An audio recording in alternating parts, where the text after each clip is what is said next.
Alright, what is going on, everybody? I am ibaallday, back once again to close out the event with a very special run. It is a Kingdom Hearts 1.5, 2.5 Superboss Gauntlet Rush style. We're going to be taking on every Superboss within the game. There's a total of about 26 Superbosses that we're going to be doing back to back to back.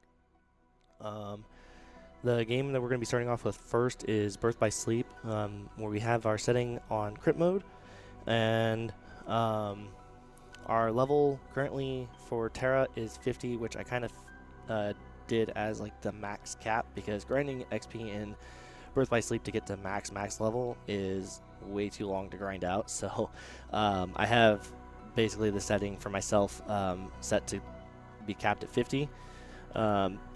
When we get to 1FM, the setting will be on Proud mode, and then on 2FM, our setting will be also on crit. So everything that we're doing is on the highest difficulty. Even with us being as high of level as we are, there is still a possibility of dying. That just makes for an even more exciting and difficult challenge along the way. But hopefully we can put on a good show, and we'll dive right on. The time will start as soon as I skip this cutscene for this opening fight, which is going to be Mysterious Figure. This is one of the hardest fights in my run, so this is why I'm opening up with this fight, just because the first two fights within this run are by far the hardest of all. So here we go in 3, 2, 1. And what makes BBS super hard as well is revenge values are completely random. So a lot of stuff that the bosses within here do are always random for when they decide that they want to retaliate. So we have to do our best to react to the situation that's going on around us.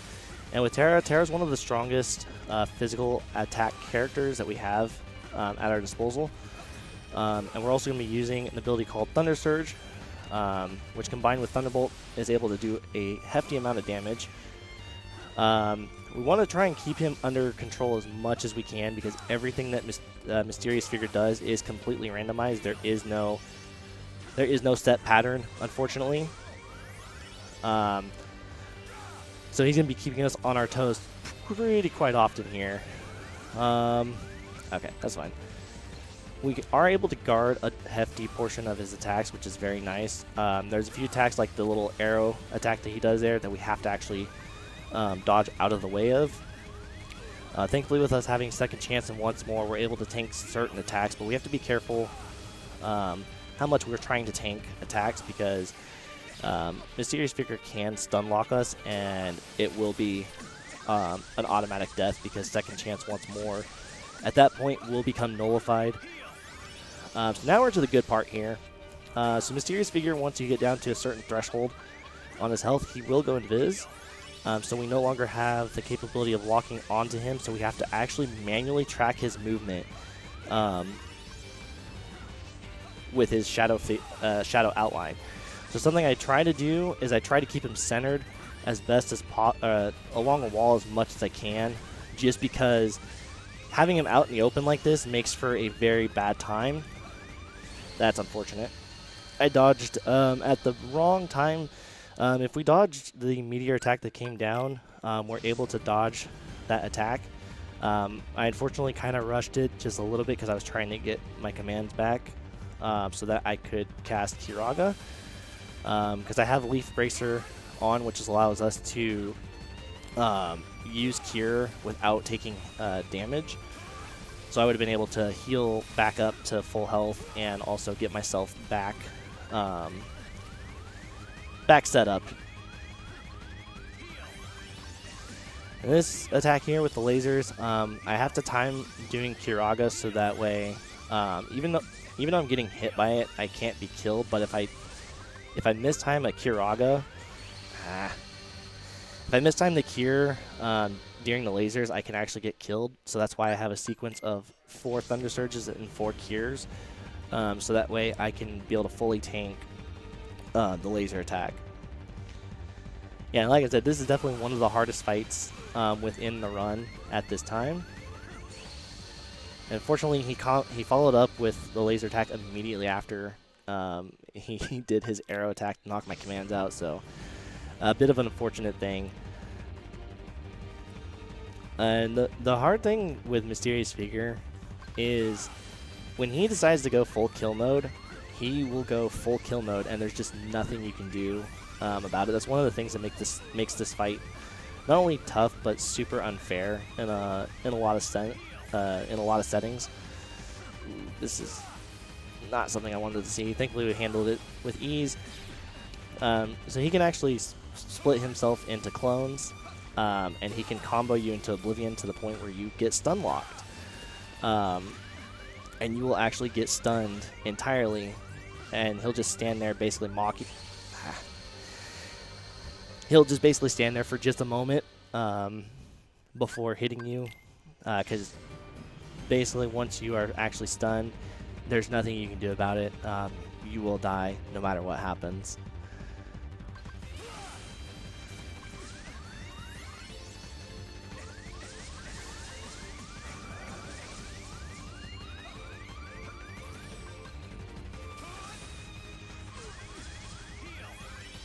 There are a few attacks, too, that he can do, which, oddly enough, you would think Second Chance and Once More could help save you, but there are times where, no matter what, it's just a weird glitch, I believe. Still don't really know the full cause of it, but there's a few times where Second Chance Once More won't actually activate, and you'll still die.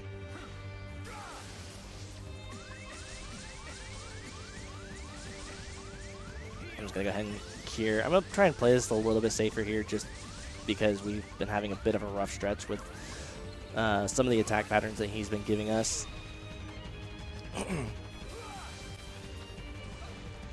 It's funny, I was practicing this fight last night and I didn't have any sound for this fight, so it was a very scary fight. I didn't know whether to take it as a good omen or a bad omen.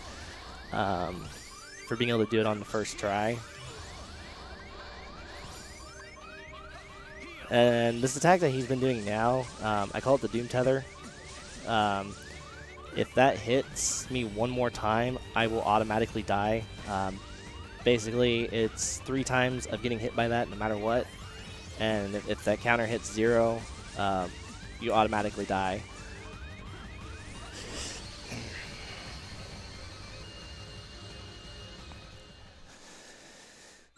We got this.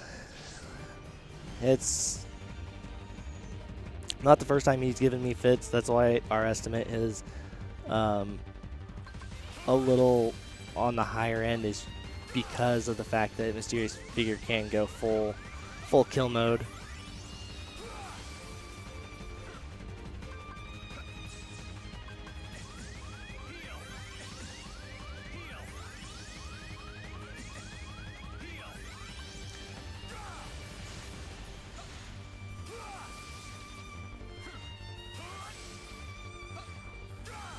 Focus up here for just a moment.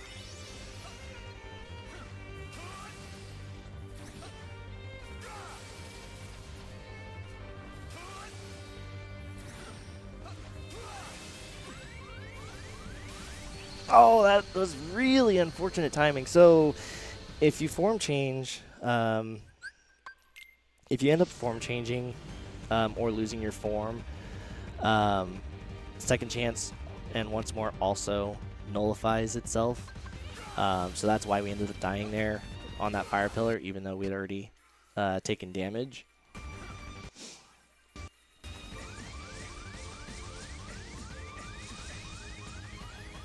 Yeah, for the question about who is this guy, yeah, it's Master Xehanort.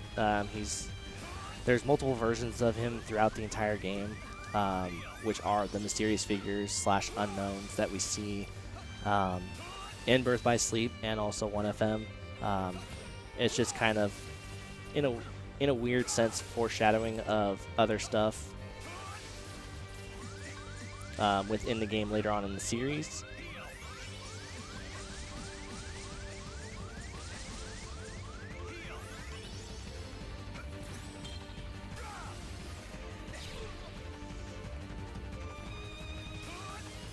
Yeah, it's a cool lore tied. Like, we don't actually see anything about young Xehanort until way later with a game called Dream Drop Distance.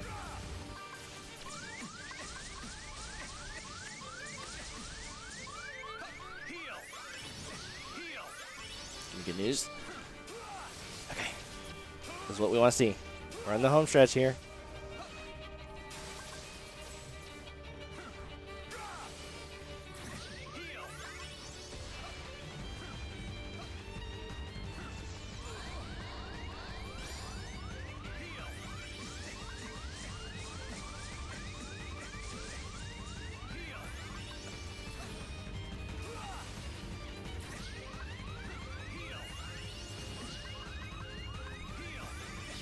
Okay, it's fine. I want to see him do the tether that launches me up into the air. It's actually a safer thing to come back from. There we go.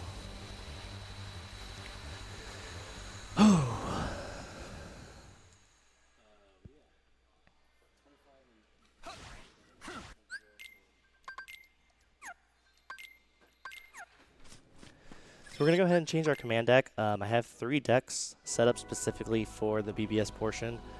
The deck that I just set to now, I have Daisy Surveys, which is going to give us our ultimate form within Birth by Sleep called Rhythm Mixer. Rhythm Mixer is the strongest form in this game, and the finishers that you'll see is a good indication as to why it's so strong. Whenever you have a moment, we have some donations.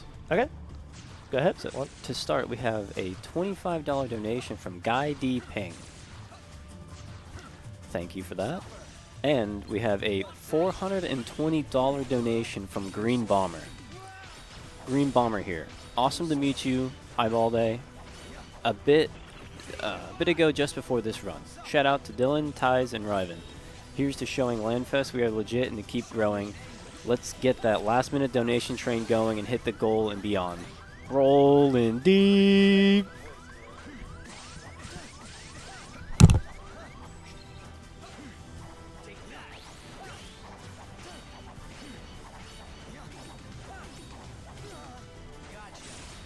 Awesome. Thank you guys so much for the donations there. That was incredible. That was actually a really good fight. Vanitas Remnants only has the 1 health bar, but he has a super high defense there. The Rhythm Mixer, we can actually kill him in 1 finish, but we have to have him kind of cooperate, which also, again, comes back to the whole notion of the random RV values within within Birth by Sleep. The fake outs that he was doing, anytime he does that, any damage that would actually occur is completely nullified when he does that move. So we want to see that as little as possible. So once again, we're going to be utilizing the Daisy Surveys here to go into Rhythm Mixer. This is actually a strat that I came up with that's been starting to get adapted into some of the extended categories for Terra. Because once again, Rhythm Mixer is the strongest finisher within this this game. Once I get out of range from Armored Ericus here, I'm going to pop some more Surveys to get back into Rhythm Mixer here. I'm going to wait for Armored Ericus to do an attack so that way we can get close and personal.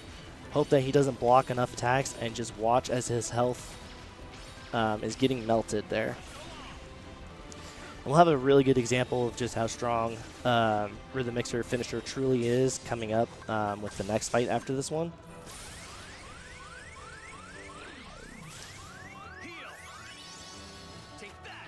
So once again, going into the finisher, we want Ericus to be attacking because he's wide open for punishment. As you can see here, we're doing almost 2 full bars of health just from that 1 attack alone. This is fine. We'll pop another Survey here. I'm going to quickly cure because there is 1 attack if I'm low enough on health that Ericus can do, where second chance and once more will get canceled out. And all things considered, that was a pretty solid fight. A lot of the fights within Birth by Sleep do come down a bit to them cooperating with you. But the strats that I have set in place are I've set up to where I can have some form of control over the outcome. So our next fight is a two-parter. I actually found out several months back from a guy named Dessa35 that back on the Birth by Sleep on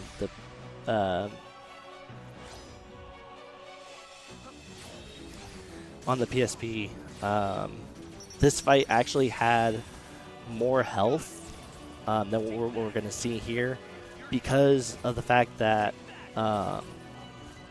Birth by Sleep on the PSP had an online function, so you could actually team up with people to do these fights. But because of the ports, you don't have... they took away the online function for the port for some reason when they came to PS3 and PS4 and also PC and everything else for some unknown reason. So they reduced the health a bit because he had an ungodly amount of health for the actual PSP version. So right away we're going to get close to no heart here and open up with Rhythm Mixer. And then barring him actually staying close, which he's not right now, so fortunately didn't get as good of an opening on damage, but that's fine. Yeah, just one of those things where he didn't cooperate at the get-go, so unfortunately ended up dying there. Normally he'll stay there long enough for you to do the full finisher and get every last bit of the hits in the rotation before the actual finisher comes out, so you're able to do almost 3 full bars of damage off the get-go.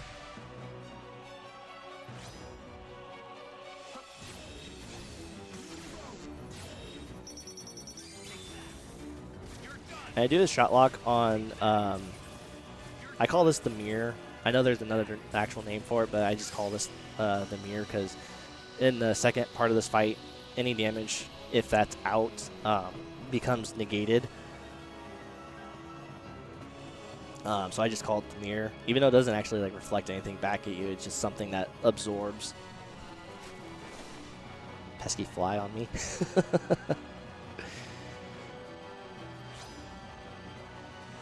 Alright, hopefully this go around he's going to actually cooperate here with us. So, another thing to note out with Rhythm Mixer, every time that you use it, the start of it is completely random for where the actual damage portion for the attack is. So you just kind of have to pay attention at first to where that's at before just mashing it out, because the circle that's biggest is where the most amount of damage is going to be coming from the attack itself. And each one is 3 times on it before it rotates. And it'll always rotate in the same direction. It'll go in a clockwise motion at all times. So if it starts on triangle, it'll rotate to X, and so on and so forth.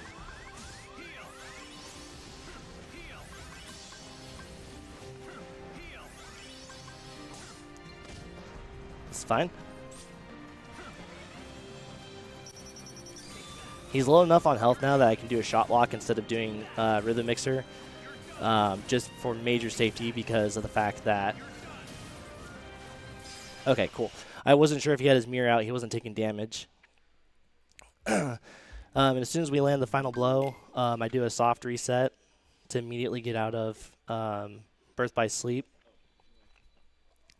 And that's also another reason why I have the order set up the way that I do, is because Birth by Sleep and 1FM has a soft reset mechanic that you can do that will immediately take you back to the main menu of the game, which allows for faster transitions game to game instead of waiting for the full fight finish animation to end and getting back to a save point to go to the title screen, so that I can move on to the next one. If you have a moment, we have another donation. Awesome. We have $5 from El Fantasmo. Have to chip in to meet that goal. I've been headbanging to these amazing runs. Thank you for the donation. Thank you very much for everybody's generosity. So right off the bat here with Sephiroth, we're going to dodge roll forward. We're going to do 2 air hits, a quick slap shot into arse. We're only going to do the basic portion of the arse. We're not going to extend it out. And the reason for that is we want to keep Sephiroth doing this fire pillar attack because it allows us to keep Sephiroth under complete and utter control. Otherwise, in a normal setting, Sephiroth would be running rampant, and we don't want that because Sephiroth has such high speed that him bouncing all over the arena is very bad for us just to try and keep him in place here. And we're already at his power-up phase here. Hopefully we can get the stagger, which we did, so we have a chance to get a DM skip. And unfortunately, he just immediately... Oh, wait, no. Nope, he just decided to toy with me there. So after he powers up, if we're able to stagger Sephiroth, we have a chance of skipping his DM entirely. But it is still tricky to maneuver because when he hyper armors and has the orb surrounding him, there's a chance that he will end up teleporting anyway and do his DM. And there's not much more I can do about that. It's just an unfortunate situation with him. So we just have to get through the DM and hope for the best after that. If you're able to skip the DM, it does save about, I think, 10 to 15 seconds because it's more of just a time issue with his DM versus it actually being a scary thing to handle.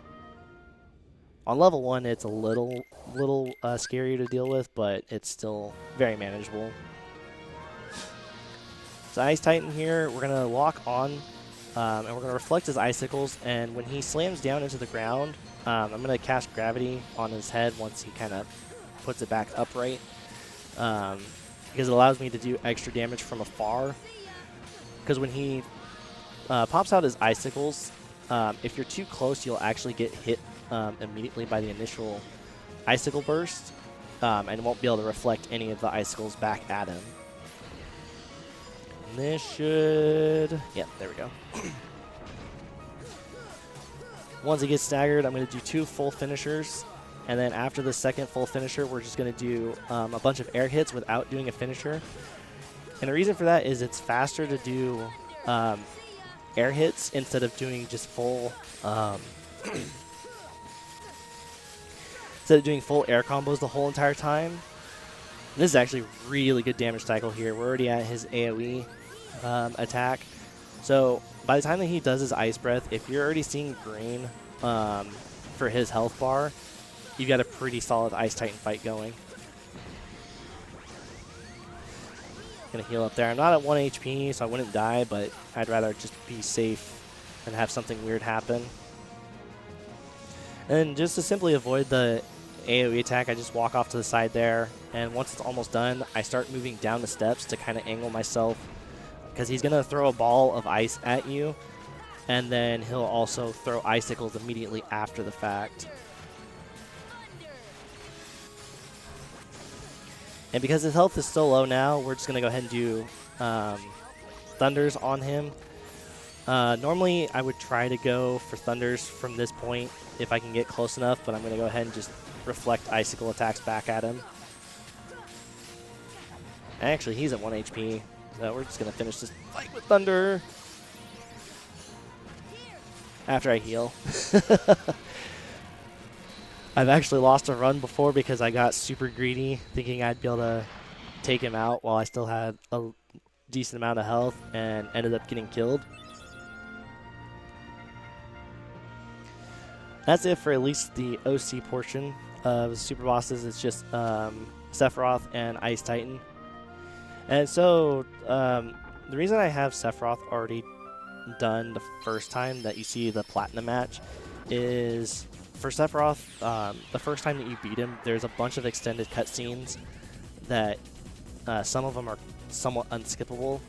So I have it already set up to where Sephiroth already beaten, so I don't have to go through all those shenanigans. Our next fight is going to be Kurt Ziza here. My down button is not working. There we go. Right away, I'm going to throw a Roga on myself, because once I get once those orbs appear on Ziza, you're locked out from using any kind of magic until the orbs are completely broken. And with Aroga as well, we also get mini hits from the wind barricade around us, so it helps add in a little bit to helping break the hands quicker. Once we break the hands, Kurt Ziza's stunned. We're going to hope Goofy goes to town while we're throwing in a bunch of gravities. Once we get his health down low enough, we're just going to do a bunch of air hits without a finisher and hopefully get the one cycle, which we did. It's a very tight sequence for being able to get a one cycle on Ziza. It's also where Goofy kind of comes into play on the damage output for making that possible. Because if Goofy's not doing enough damage by the time that you start attacking, there's a chance that Ziza's head will fully recover, and you have to go into a ballroom dance kind of with him. So now it's time for a glorified version of Simon Says. This fight literally is a glorified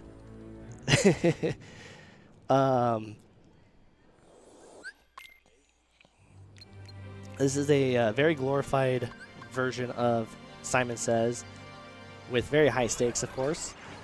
So depending on the orbs that pop up on Phantom here, we have to match that corresponding. So if a blue orb appears, it's Blizzard that we have to cast. Red for fire, yellow for thunder, and white is physical attacks. So Goofy can actually be a big help within this fight itself, as far as like the physical attacks happen. And it's three sequences of three, twice before Phantom goes back to the clock tower, in which he'll basically vomit at you, but if you can bypass that attack entirely, if you move off to, that's Blizzard. If you move off to the side of the tower the Phantom is currently on, you can bypass that attack and not have to worry about the throw up. You actually have to go through this fight in order to get the final part of Stop, which upgrades Stopra to Stopka. So otherwise, throughout any other playthroughs until you actually beat this boss, the highest tier of magic that you can have on Stop is Stopra. Because as you can see, for all our other magic, we have Guz version, which is the highest tier. And that's another Thunder. I couldn't quite tell because Goofy was going crazy, so I thought it was a Blizzard at first. That's the only part that sucks with this fight, is if there's magic portions involved, there's some that can be a little bit misleading on what it actually is. We're going to go ahead and stop the clock one more time. One more time. There we go.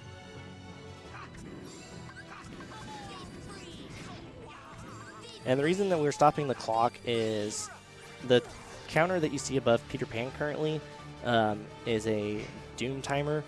Once that reaches 0, your party member would be completely removed from the fight. Oops, that's fire. So they go night-night permanently.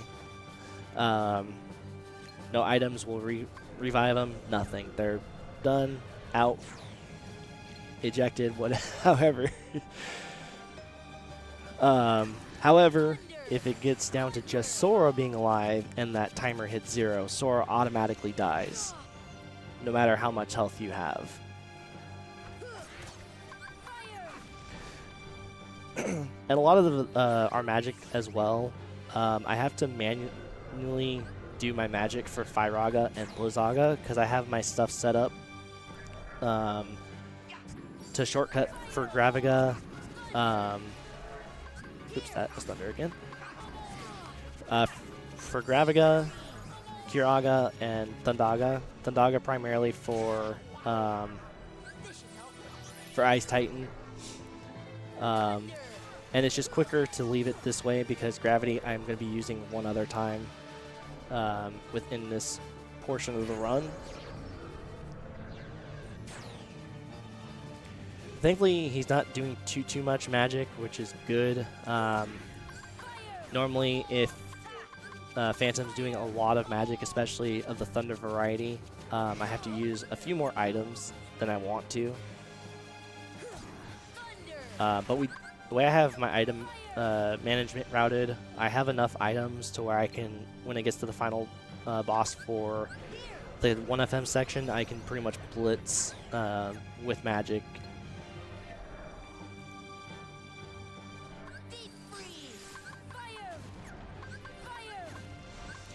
And I like to preset Blizzard as well, just because it's easier to do Blizzard for just menuing back into and going up for Firaga instead of trying to menu down. I just find it easier to menu up for some reason. So it's just kind of a preference thing. Alright, we got one more sequence of this, and the reason as well that I want to get Goofy for sure out of here by the time I get to this final stretch. If Goofy lands the final blow of what would be the killing blow, you have to do an extra sequence back at the clock tower. So you'll end up losing time just because of having to do an extra sequence to get that final hit. So Sora has to be the one to break the sequence for final time.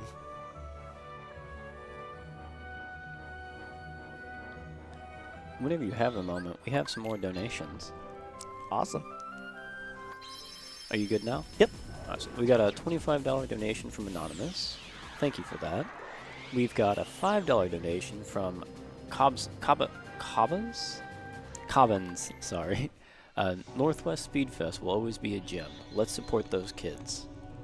And a $7 donation from Hod Toward. Awesome event, guys. The seamless transitions between games, the commentary, the games, just top notch. I wish my favorite run Skyrim was next though. Anyways, overall, I'm doing him an S. Thank you for that, Hod Toward. It just works. Yeah, once again, thank you everyone for the amazing donations. You guys have been absolutely crushing it.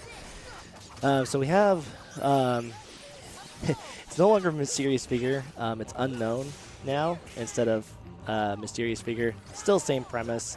It's a different version of Xehanort.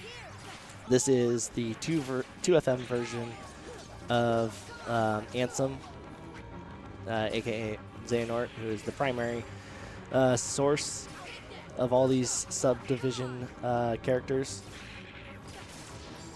Ooh, that was very lucky. I can get some decent damage here.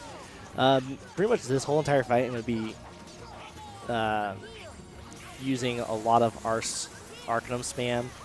And during this DM, I'm actually going to keep Unknown here against the wall, because after this, he's going to go in a counterclockwise motion. And if I position him properly, I can punish him really good as soon as the DM is done. Because during that whole counterclockwise motion, he's doing red lasers, and I can't guard against the red lasers, and I also can't get close enough to do any actual damage to him. So I position him intentionally up against the wall, preferably in the spot where even when he's still rotating counterclockwise, he can't break out of it. So we're able to really put in a good hurting. And that was actually a really good fight as far as damage was going into the DM and the damage coming out of the DM. So now we're on to 2FM. We're going to be fighting Sephiroth once again, but the 2FM version of him. This fight is going to be a lot more intense as far as what's happening within the fight itself. We're also a lot stronger at 2FM. We have a lot more magic at our disposal, among a number of other things. Hopefully my down D-pad will work. Just to let you know, we broke the 1K goal. Heck yeah.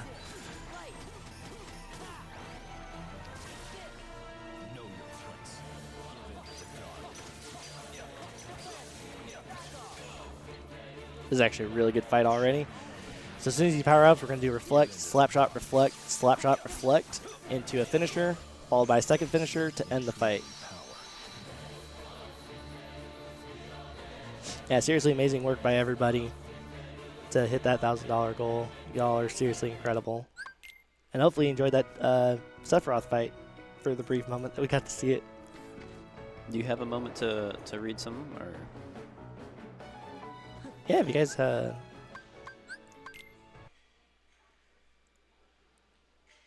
We got $5 from Hamster. It says, "Great event. I hope that I will be able to sit my run next time." Thank you for the $5 Hamster, and well, we have some exciting news after this run. Stay tuned.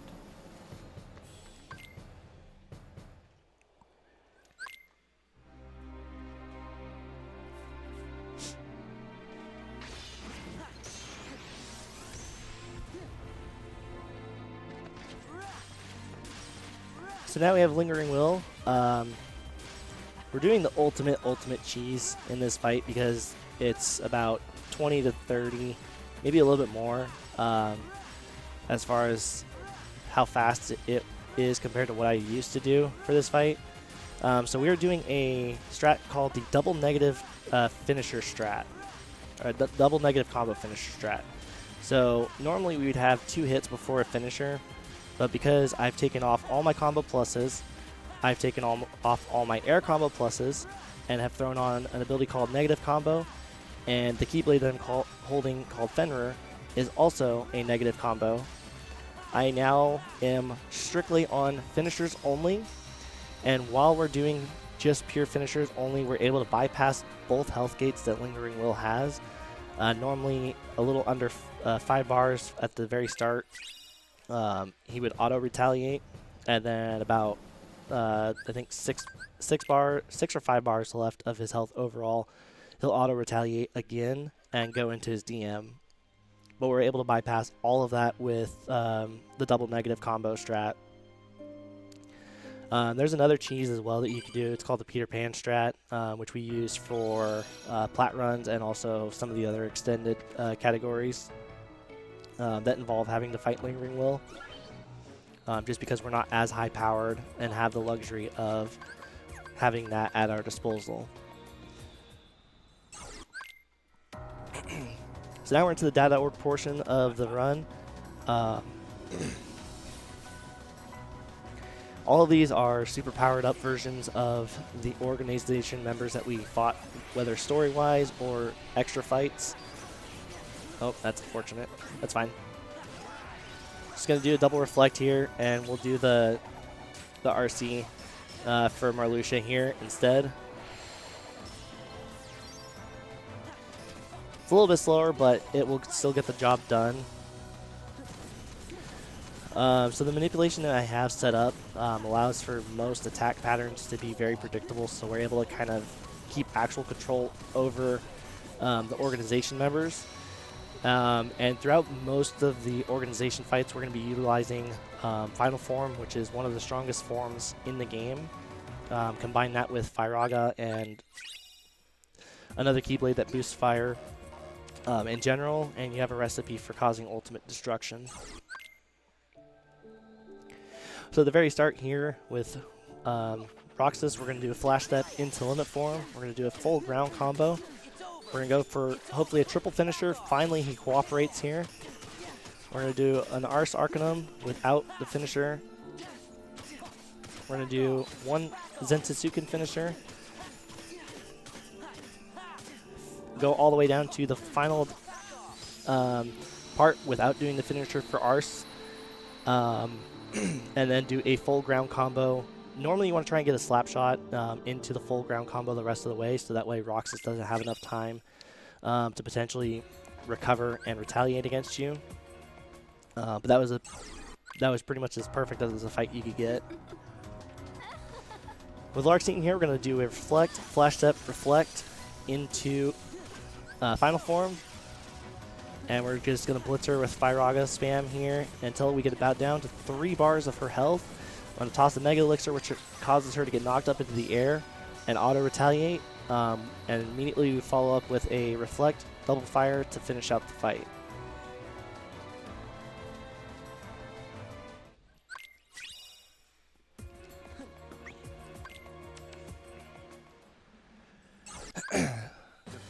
So Elixir here, this is a strat that I came up with as a play on to what we kind of do for his little card game. And I'm going to go into Trinity. I'm going to do the full break. As soon as we're done with Trinity, I'm going to go into the limit form and pop a Mega Elixir and go into Arse, because before the Arse comes out, my MP gets refilled. So I'm able to blitz him with his full ground combo Zensuken into another Arse. And we're just going to do that until we run out of MP. We're going to do one more Zensuken finisher after this. We're going to change out of limit form, and we're going to do a full ground combo, which is going to send him underground, which is fine. I have this intentionally designed for the strat to do that. And then we're just going to do another Trinity afterwards. This strat is still about 20 seconds slower than like the most optimal strat, but the most optimal strat is a very high risk strat, so I'm not going to go for it. And we're just going to follow up again with Zensusukens here until we finish out the fight.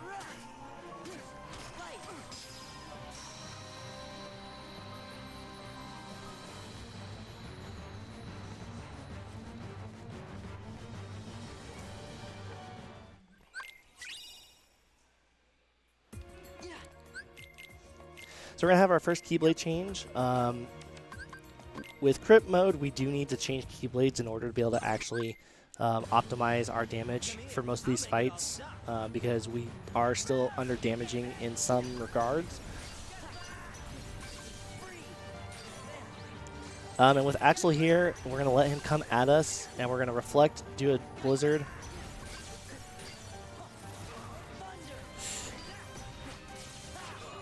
That was very risky. I might have to...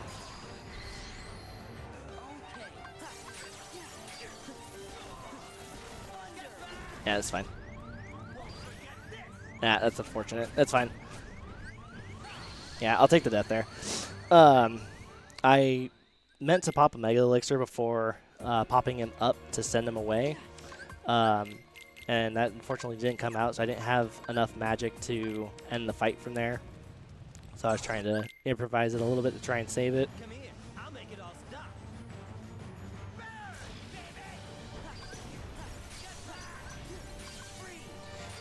And similar to the Phantom fight with 1FM, I'm manually doing my Blizzards. You can preset Blizzard if you want. You'll end up losing a little bit of time to preset that. Plus, you need Thunder later on anyway, so it's easier to just manual Blizzard versus just customizing Blizzard to do the strats.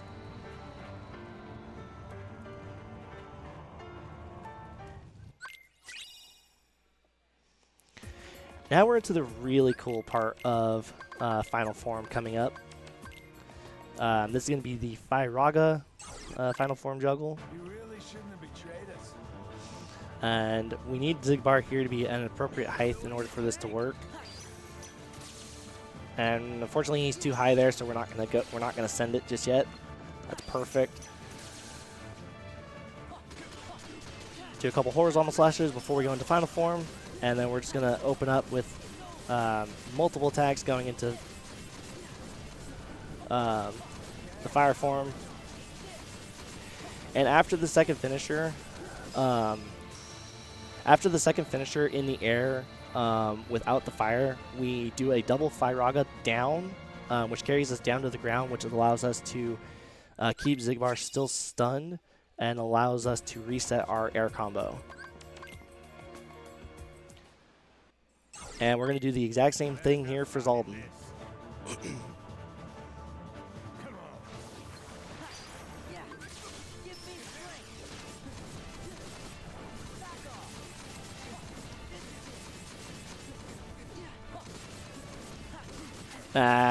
Dropped an input. I'll take a quick death here because I want to at least try and show it off there. I had dropped input on my second fire, unfortunately.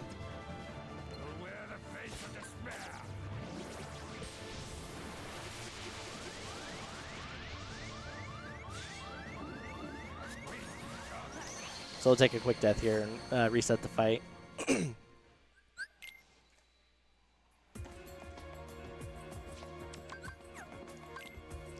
If he does something else on this next attempt, I do have an actual backup that still works just as well, so hopefully we won't need it, but alright.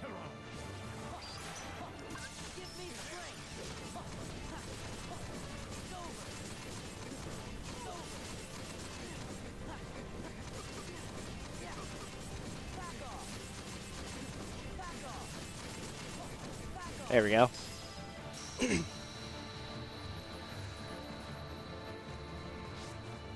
Had a couple of difficulties there with my arrow dive coming out. It's not the first time.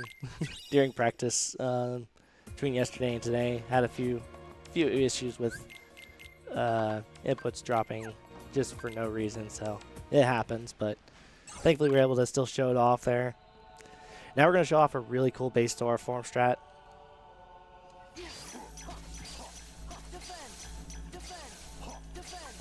We're going to go into limit form now. We're going to do a... That's not supposed to happen. Okay, it's fine.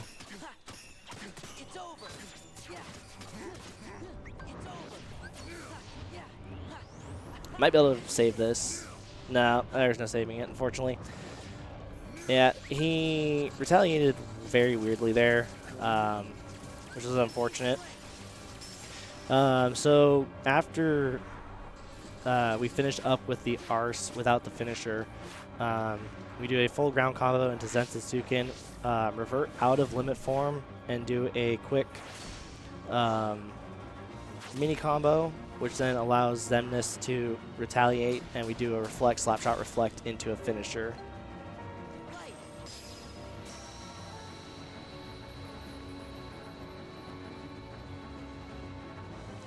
And this fight is a two-parter. We have the Zemnis 1 and Final Zemnis. We're going to try and get over to the real Zemnis because there are two Zemnises. One is a fake, one is the real one. We're going to do a reflect, slapshot, reflect into a full ground combo. And that was unfortunate. I had mistimed the reflect there. We want to do the reflect a little early. That's fine. Yeah, the whole sequence got kind of thrown off, so we're going to be dealing with lasers here, which is fine.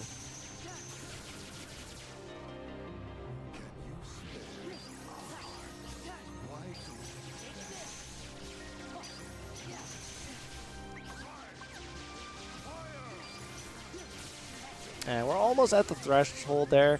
So unlike with PC, we can't kill him outright. PC has a special mod for both rando and also the actual data org portion for 2FM to where you can bypass this dome. And it's just called dome skip. It was something that they modded in initially for randos just to speed everything up to where you could actually display being able to kill Final Zemnis without the dome here that we're doing. Plus, the whole entire thing itself is about a minute-ish in general. So it's just one of those quality of life type things just to kind of help speed up people that wanted to do randos in general, be able to bypass the trivialness of having to go through this cutscene that's unskippable and everything else before landing the final blow on Zemnis.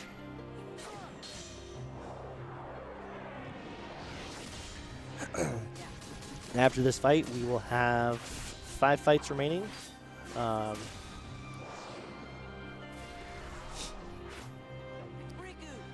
One of which is going to be a very interesting fight because the fight, you actually have to diminish their health just right, otherwise they will automatically DM.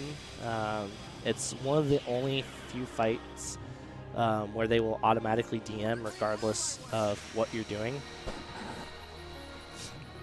But we do have a way to bypass their DM coming up.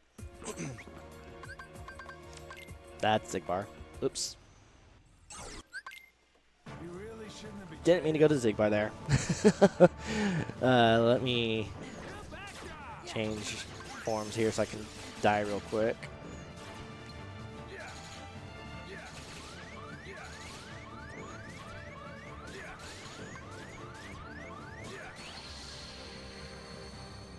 That was just a small oops on my part.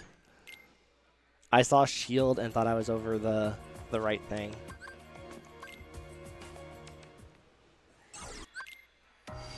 So here at the very start, we're going to do a flash step to reflect into final form. We're going to intentionally whiff hits on our final form Firaga so that we have the setup to be able to DM skip him. Perfect. So he's going to do his little ice attack one more time. We're going to do double reflect into a 4 combo, and then Firaga him to death.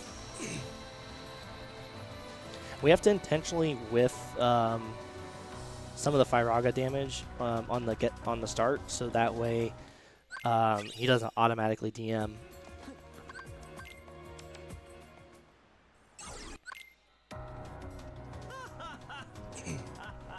With Zexion here, I'm going to move up just slightly and start Firagaing, because he is going to trap both Goofy and Donald, but apparently he's just going to trap Donald just this once. Wow, he's really not liking Donald. Bit of an unfortunate thing there. Normally he will trap Donald and Goofy, but I think I broke Donald's book a little too quickly, so he's just like...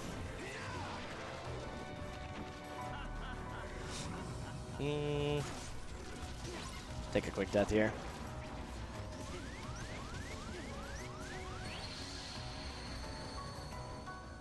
That was just an unfortunate thing. My Firaga with just enough to where he was able to recover. And we don't want Zexion to recover, because if we go inside the book, it's just trouble for the data version of this fight. There we go. It's much better.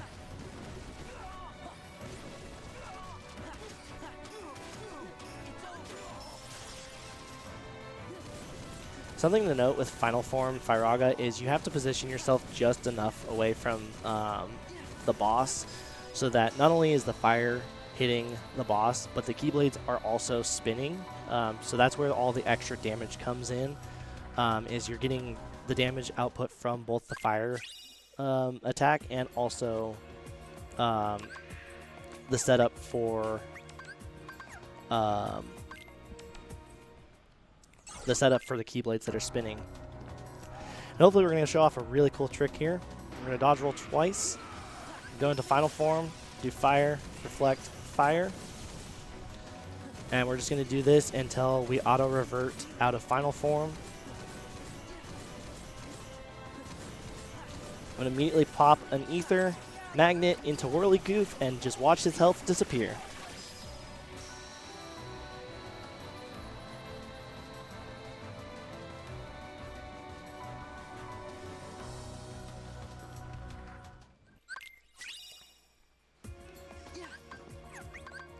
Alright, we got 2 fights now remaining. We got Syx and then Demix.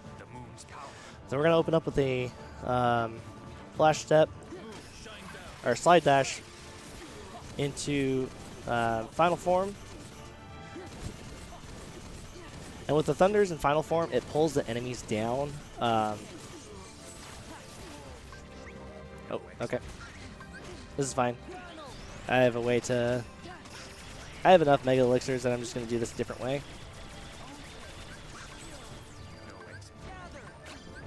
Oh, that's Whirly Goof. Okay, well. Let's do this again real quick.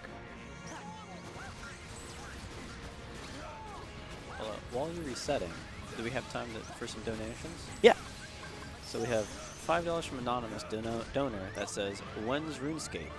When you submitted it." Or when you submitted. We have another 5 from Karazon.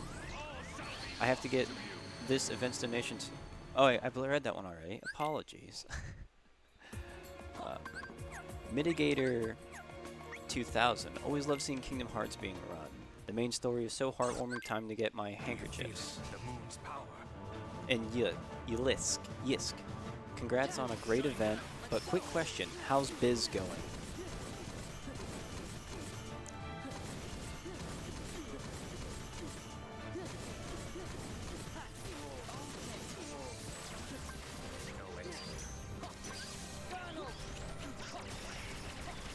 There we go. That was much cleaner that time. Do we have time for one more? Yep.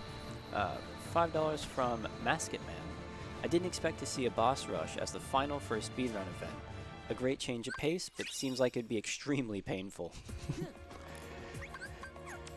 Not wrong there. It can definitely be a pain, especially in the early goings, just because revenge values are very random. So it just makes it really tough. But overall, like, everything within it is just, it's such a fun and technical run to do. And I have a lot of thanks to Biscuit047, honestly, for the inspiration for this kind of run.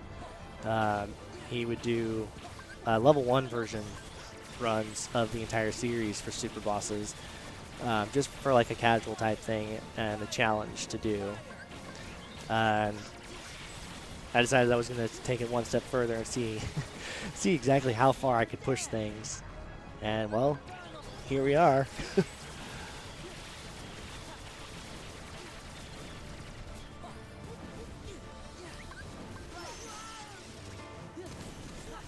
And Demix here, he cannot be killed all the way down to 0, so we have to drain him just enough to send him into the second part of him doing his water clones.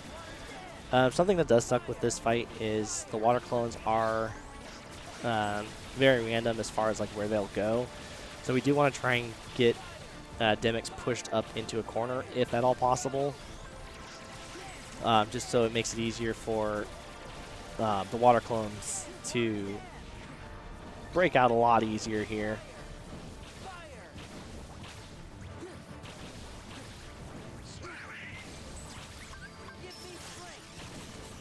And hopefully going to have enough MP to do Firaga.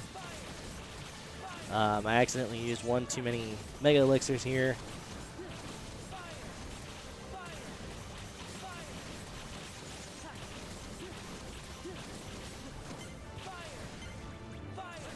There we go. And time.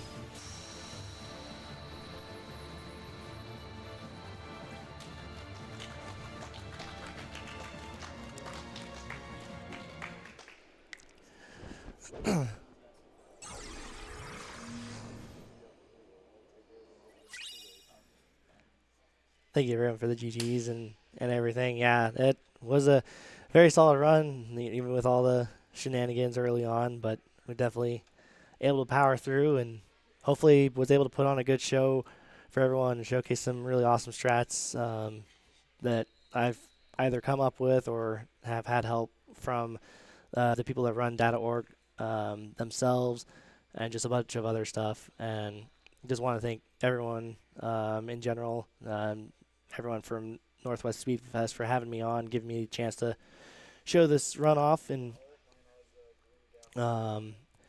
it just was a lot of fun. I had a blast. It's my first in-person event ever. I've done a bunch of other runs remote, but definitely a different feeling being able to do it in person and everything. And yeah, if anyone ever wants to catch more runs, they can find me on Twitch, ibaallday, one word. I upload stuff on YouTube as well every now and then. And I'm working on making actual like an actual run guide and everything for those that want to test out trying to do a run like this. Like I said, it's a very technical run, and it just something that if you are looking for a challenge, this is definitely the kind of run for you, and it definitely puts your skills to the test.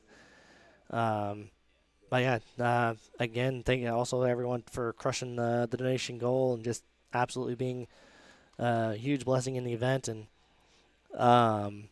everything else. And then just one last shout out for the cage community and everything that they do with extended categories, for being able to have stuff like this in general, for the strats for a lot of the bosses that are there. Some of the other ones have been kind of stuff that's still in the works in general because we don't have as many people running extended categories. But the stuff that's being found and being worked on and labbed as a whole, it's been awesome to see the progress as a whole community. But yeah, hopefully everyone enjoyed it, and thank you again for having me.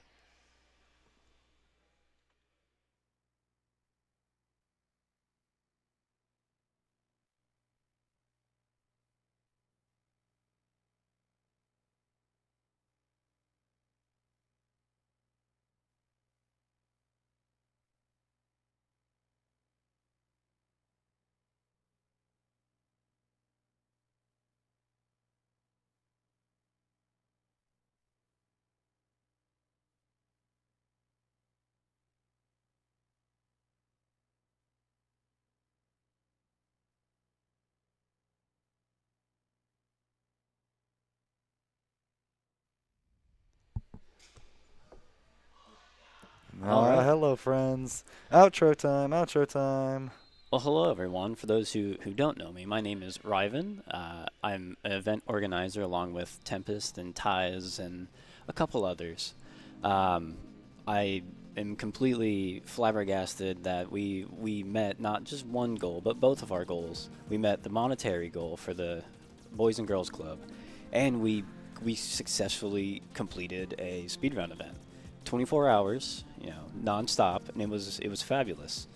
We've learned a lot, and we have a lot of good ideas and good feedback going forward. For those who've never heard of this event, we had one a very long time ago, generations ago it feels, 2017. That's And correct, yeah. this time we're gonna take that 6 years of a break. We're gonna change it to like 6 months. I think that's a better time frame to have another event. But going forward, we are going to be having more and more speedruns and more bigger, better events, and we will have an actual advertisement.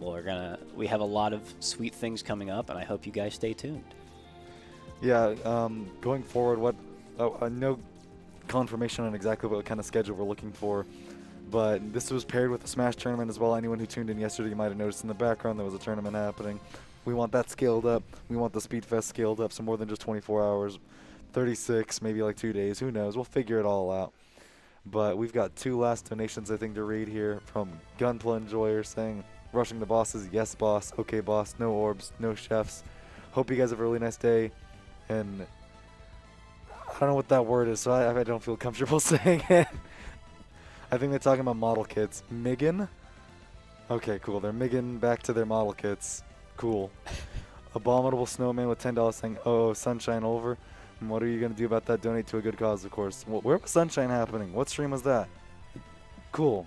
Good for you. This is why I can't do the donation reading. I'm such an asshole. Thanks so much, everyone, for tuning in. Migrating, gotcha. I'm just the broadcast, bro. And my voice is shot, as you can tell. I can barely speak. But this is Taizai. That's Ryvan. I hope everyone very much enjoyed the NorthWest SpeedFest. It was really cool. And we'll be doing more stuff soonish. I'm just going to awkwardly do this until it cuts. Yeah, don't worry. I hope you know. I'm going to sit here for like 3 minutes. You can just keep doing it, man. We'll just stare off like this until the end of time. Until the next SpeedFest. No, Ryan's doing it too. That's crazy. Chat, drop a wave in the chat if you're feeling it. You know you want to. Okay, bye. And now I'll do the bit that I do after every tournament stream that I normally do. Wow. What another excellent broadcast brought to you by Tempest Stream Productions. What was your favorite part of the stream?